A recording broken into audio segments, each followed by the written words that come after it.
Yun mga tol, good day. JD nga pala, at ngayon nga kukuha ako ng talbos ng kamote para ipakain dito sa aking alagang mga rabbit.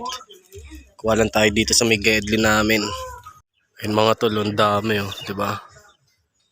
Nabubutas lang ng mga insekto. Ito nga pala yung cart natin, the coffee trip. Harvest tayo dito mga tol. Dito ko lalagay mga na-harvest ko mga tol. Tapos mayroon pa dyan oh, yan oh. Kukuha din ako dyan. Medyo paus tayo ngayon mga tol.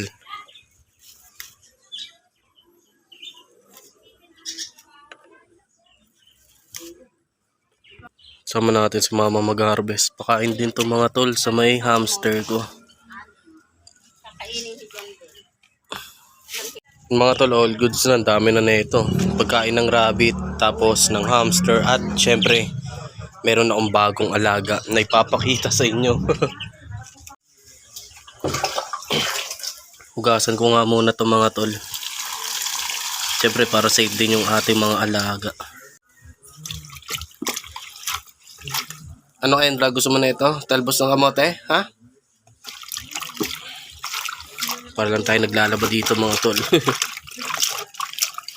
Yun nga mga tol, yung bagong alaga ko muna ipapakainin ko na itong talbos ng kamote. Meron nga ako ditong bagong isda mga tol, yan, mga molly.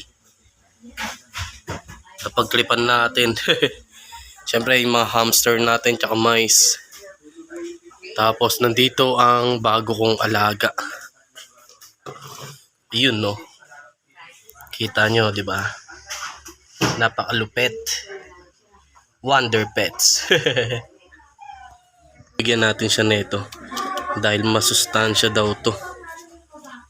Lalo na daw tong kulay red na to. Oh. Kainin mo.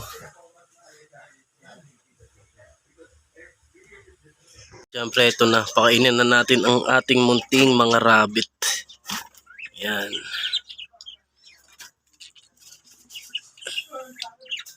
Natin sila ng ano. Oh, dito. Dito. Diba? Yan na, nagwala na agad. Oh.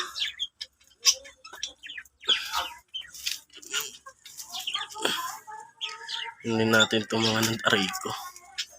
Mga waitings. Oh.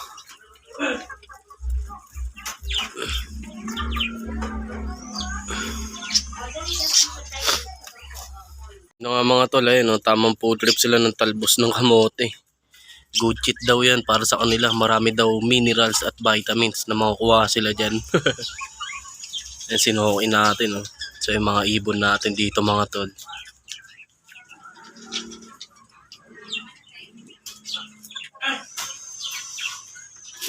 Sa mga hamster ko mamaya ako na ito papakainin. Yan, ang dami no.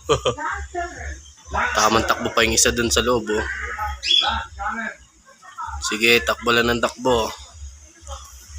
Sa mga nais gumit ng hamster at mice, rekta mensahe lang sa akin mga tol. Pwede ko deliver door to door. Hanggang sa muli. Whoop whoop.